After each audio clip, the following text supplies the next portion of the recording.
Let us start with today's daf yomi. Today's daf yomi is Nedarim daf pei dao and Nedarim 84. And today's daf yomi, we're going to start on the bottom of pei gimel amabeis 83b at the bottom, where the Gemara is discussing a case that a woman has made a vow that she's not going to benefit from all of humanity, from the brios, from the humanity. So the question is whether, and the Mishnah had said, if she takes a vow that she's not going to benefit from humanity, he cannot reject that vow because, and then it also states she can benefit from the leket shechampeh, from the corner of the field, the gleanings of the field, and the forgotten food of the field. So the Gemara is discussing whether or not these are two answers or one answer, meaning to say the reason why I can't reject the vow is because she hasn't really excluded her husband from it. When she says humanity, does that include her husband or not?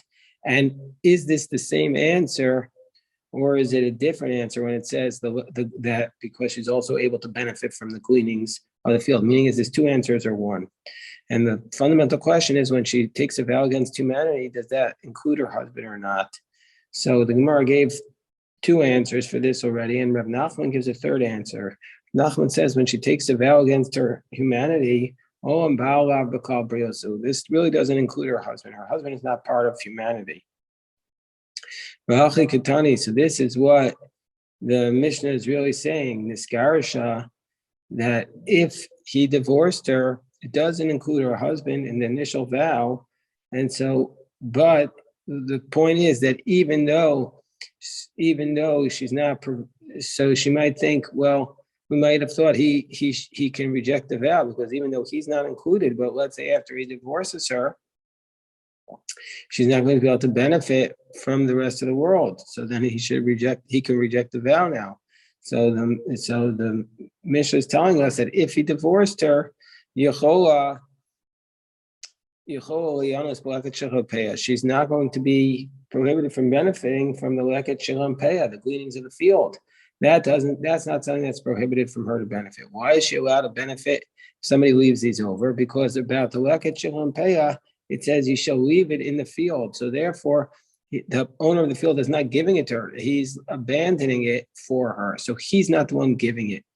And so therefore, she's going to be able to benefit even after she's divorced from her husband. So there's two ways in which she can still continue to benefit. So therefore, it's not going to be a vow of inui nefesh in the sense that she could, right now benefit from her husband. And even if her husband divorced her, she could benefit from the gleanings of the field or the corners of the field. So again, Rav Nachman's point is that when she takes a vow against humanity, it does not include the husband. So the Gemara challenges this. Eisvei Rava or Rav Nachman. So Rava challenges Rav Nachman's idea that when she takes a vow against humanity, she doesn't intend to include her husband in this vow.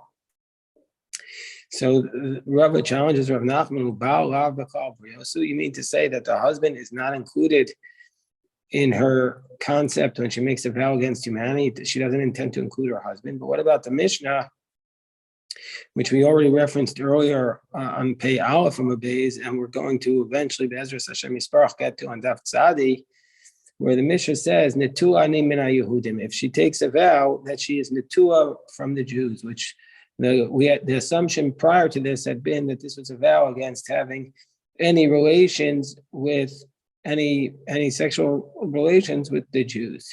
Yafer Chalko. So the Mishnah says that under those circumstances, he should reject the portion of the vow as it relates to him. Is a vow beino or beina. He can reject his portion. And then afterwards, he can continue to have relations with her. And then she is going to be prohibited after their marriage terminates to have relations with any other Jew. So again, we remind ourselves that there's a fundamental difference between there's two ways the husband can annul a vow. One is through inui nefesh. One is through if it's a vow that's afflicting her. And such a vow, when he annuls it, it's annulled forever. And so the vow is completely annulled. But if it's a vow between him and her, then it's only annulled. Then the vow, under those circumstances, it's only annulled the vow is only annulled vis-a-vis the husband, but after she's no longer with the husband, the vow will take effect and will reawaken afterwards. So from the fact that we see on this vow that the vow is going to be prohibited, that he's able to annul the vow as relates to him and not relate to others. We see this a vow between him and her, and not a vow for everybody. Because we're saying she still continues to be prohibited to everybody else. But the Gemara now asks this question, but if you want to say that the Baal is Labakal Briosu, so it proves that the scenario of that Mishnah was that it was a vow between husband and wife. But if you want to say that the husband is not included in the humanity, but this was a vow against humanity, because she said, and so if that doesn't include the vow against humanity, then it was meaning to say that she was taking a vow that she wasn't including her husband. Well, then it wouldn't have been a vow about sexual intercourse, because she was already prohibited to everybody else with sexual intercourse while she's married to her husband. So then it would have been a vow against fruit. And so then it would have been a nidra inoi nefesh. Then it would have been a vow about inoi nefesh. Then it would have been a vow of affliction of the soul. And then and then he should have been able to reject the vow forever. So from the fact that we see that it was a vow just between him and her, because the vow remains in effect to everybody else, it must be that she included her husband in this initial vow. And so therefore we see that the husband is included in the brios, and not like Rav Nachman says that the husband is not included in the brios. Gemara says, no, we can answer that question. Rav Nachman can deflect that question by saying, Rav Nachman would say, Shani Acha, this vow is different. But the way she makes this vow, it's clear she's prohibiting upon herself something that was otherwise permitted, and that would have been her relations, the intercourse with her husband. And so therefore, even though generally speaking, we would say the husband is not included in the brios, by the nature of this vow, we're going to indeed say the husband is included. So now we go to the next line in the Mishnah that says that if she takes a vow against humanity, she could still continue to benefit from leket shecha and peah. Leket shecha and peah are the gleanings of the crops, the forgotten food that you can't go back and get, and also the corner of the field. So we were going to say that this fits into the category that she is not being, that person who she took a vow against, the humanity, is not giving it to her. So she's not benefiting from him, because he's leaving it in the field. And so therefore, since he's leaving it in the field, because it says, it says in Leviticus that for the poor and the stranger, you shall leave them. It doesn't say an expression of nesina, an expression of gift. So we see that the owners don't have the right to give to whoever they want, but rather they leave them in the field, and whoever comes and takes it is like you're taking it from something that's onerous. But the Gemara points out, lo katani b'maiser ani, but she's not allowed to benefit from maiser ani, from the tithe to the poor. What's the tithe to the poor? In addition, that we know that there's the field cycles are divided into 7-year cycle. The 7th year is the sabbatical year, and then there are certain gifts that need to be given from the field the first 6 years. So the first and the second year. So in addition to the regular Truma Meiser, the tithe to the Kohen and to the Levite, the first and the second year, there needs to be what's called Meiser Sheni.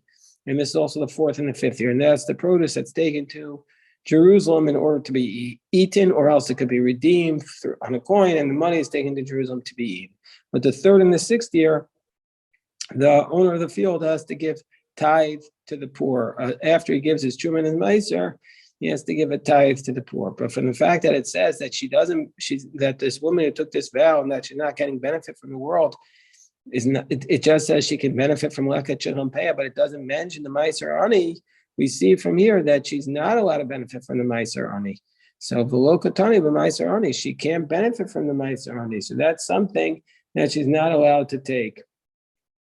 Gemara says, but we learn the opposite in a brisa, v'tanya v'brisa b'meiser ani.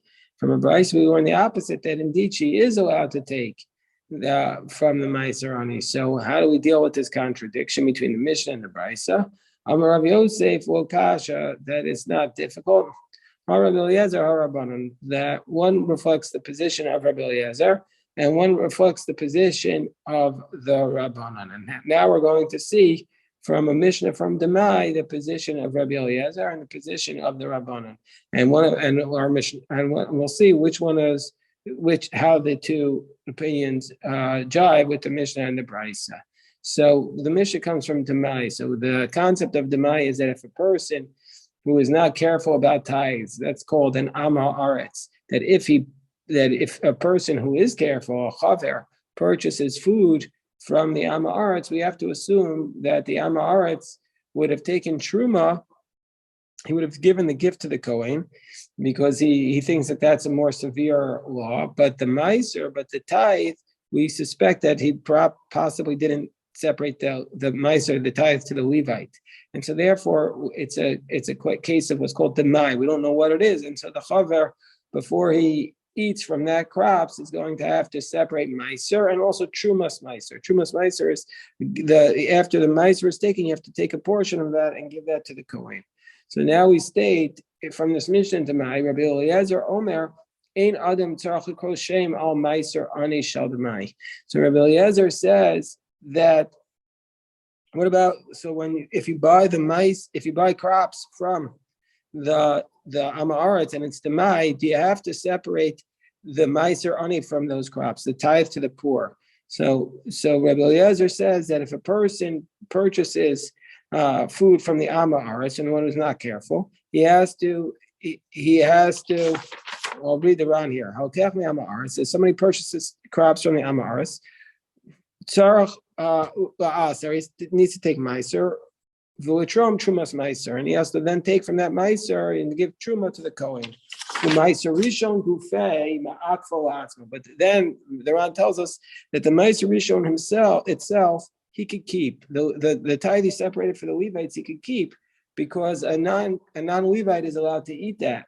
And the Levite can't prove that it was never given, so he can't take it from the person who is separated. So as a person purchases food from the Amaretz, he says, "Okay, this is a tithe for the Levite, but now he himself is still allowed to eat it."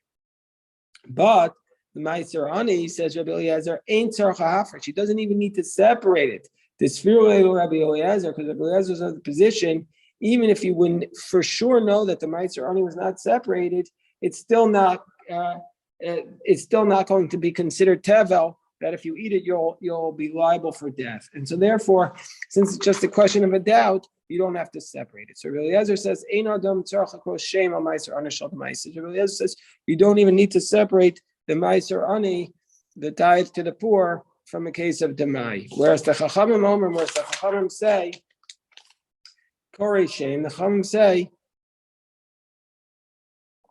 you have to designate it as that the person who purchases it needs to designate it as meiser ani, as tithe to the poor, the ein tzarcha hafresh, but he doesn't need to separate it because.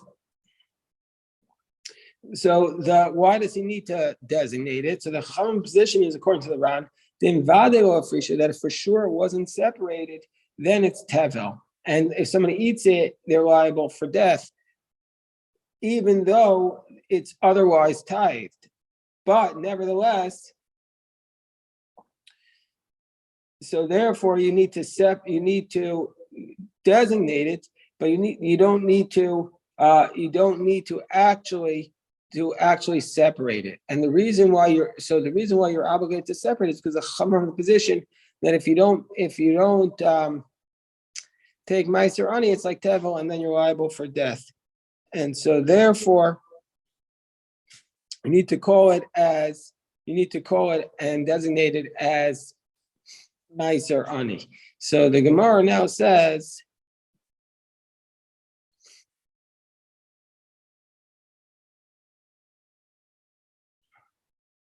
okay, so hold on one second.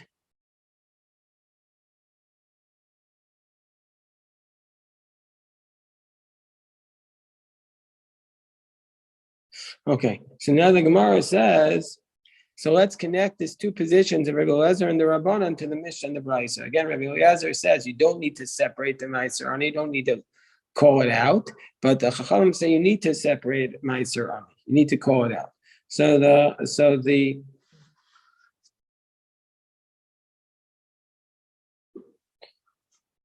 So the Gemara now says, I just want to point out that the Mefarish explains why is it enough just to separate, but to declare a Meiser Ani, but you don't need to actually separate it, because the poor person also, it's the same concept as the Levite, that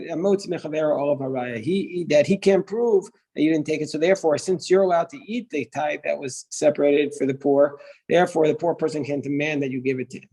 So Gemara says, what's the nature of the debate here? My lav, Amanda Amar Sveiko Tovel, Kasavar Islay Tova Sana. So according to the Rabbanan, who say that if you didn't designate, if you don't know for sure if the Amar it's designated the Meiser Ani, it's going to be Tevel. So therefore, we're going to say that there are the position that he has the Tova Sana, that the owner of the crops has the benefit he has of deciding who he gives it to. He can give it to whoever he wants. Keeping the Islay Tova Sana, since he has the right to give it to whoever he wants. Therefore, if a woman takes a vow against benefiting from the world, lo mahanya. Therefore, she's not going to be allowed to benefit from the Meiser Ani, because if she's going to take it from him, she's benefiting from him, and so therefore she's violating her vow. Whereas according to the Rabbi Eliezer, he says you don't even need to designate it, because Savar Sveiko Eno Tovel. He says if you're not sure if it was separated, it's not Tevel. And so therefore, B'kosha Sveiko Eno Tovel, and wherever you're not sure if it was wherever a case where you're not sure, and we say it's not Tevel, Leislei Tova Sana, then we're going to say that the owner doesn't have the right to give it to whoever he wants. So there isn't this concept of Tova Sana, because the Torah didn't give him the right to give it to whoever he wants. So it's like hefker, it's like ownerless. And so therefore, any poor person who comes along and takes it is going to be allowed to take it. And so therefore, a woman who takes a vow, she's going to be allowed to benefit from this Tova Sana, from this Meiser Ani. So we say our Mishnah, which says she can't benefit from it, she must be holding like the Rabbanan, who say that if it's a doubt about it, we're going to say it's Tevel. And so therefore, the owner has Tova Sana, and so therefore he can't, and therefore she can't benefit. Whereas Rabbi Eliezer says it's not Tevel, therefore she could benefit. That seems to be consistent with the Brisa.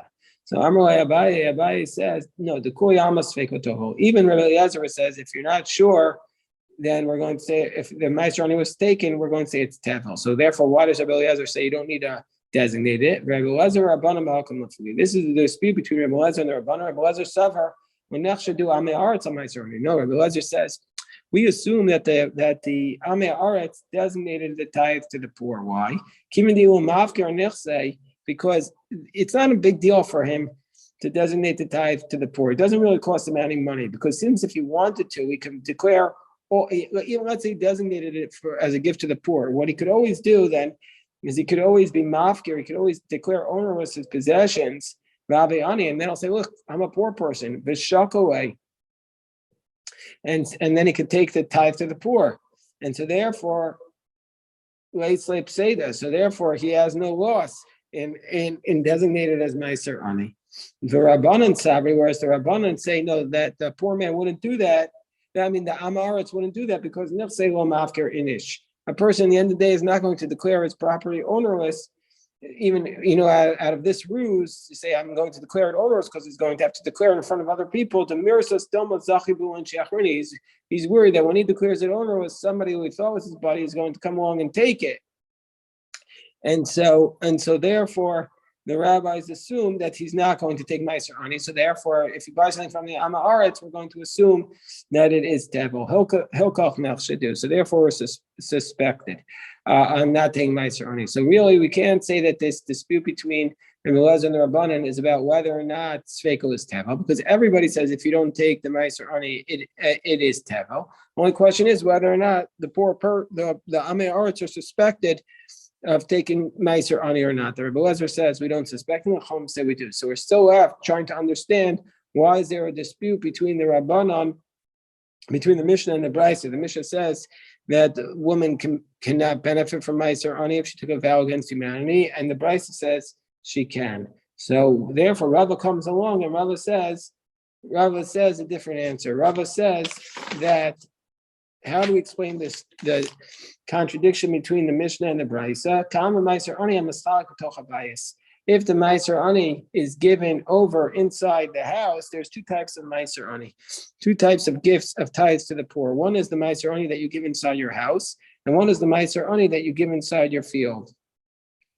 And so therefore, therefore,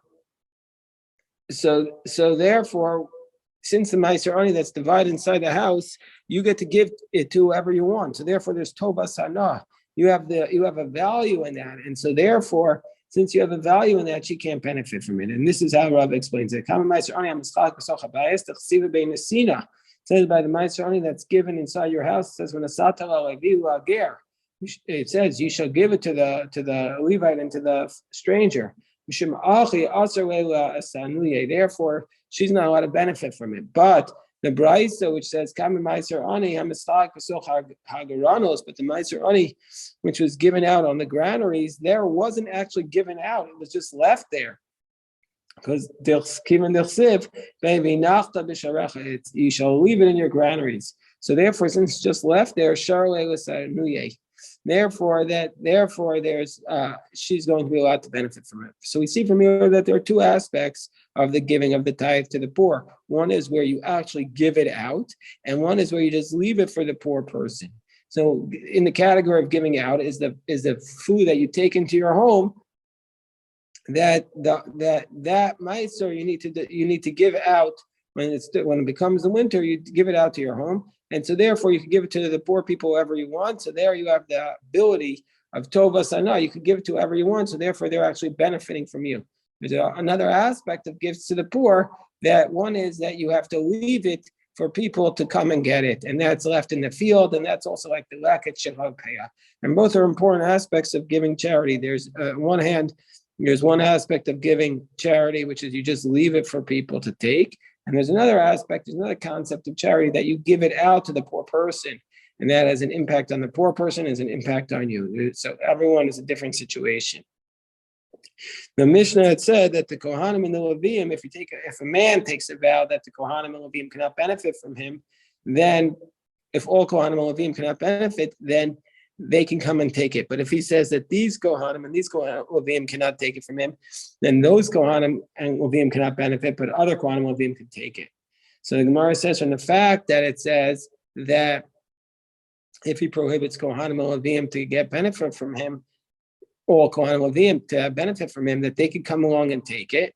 Alma, we see from here, Tova Sana, that this idea that he has the value to give it to whoever he wants ain't a mammon. It's not considered money, because if it would be considered money, then the Kohanim wouldn't be able to take the truma, because they're prohibited to benefit this value, and they're taking it from him, so they're benefiting. So, and it's also not considered stealing, because if it was considered, and also it's proof that it's not Tova Sana, because if it was Tova Sana, the Meiri points out this would be considered stealing. And so for the fact that they could take it, it proves that it's not Tova Sana. But Ema Seifa, Kohanim Ehu, Levim Ehu Nedarim. If he says, in the concluding clause, if it says these Kohanim, these Levites cannot benefit from me, Yitlu Acherim, then others can take it, but they can't. But so therefore we see from here almost Tova Sana. So we see from here there is Tova Sana. So how do we deal with this contradiction? So Amarav Una Lokashi Harabi Bar Rabbi Yossi Bar Rabbi Yossi Bar Rabbi. So one is Rabbi and one is Rabbi Yossi Bar Rabbi Yehuda. So the Sefer which says that Tova Sana, the benefit of the son who you give it to, that's the position of Rabbi, and the Reisha which says that Tova Sana, the value of giving to whoever you want is not money. That's the position of Rabbi Yossi Bar Yehuda. And the Gemara says that Tanya, we learned in a Brisa. Okay, we'll stop the recording here. We keep going a few more minutes. We'll stop the recording here.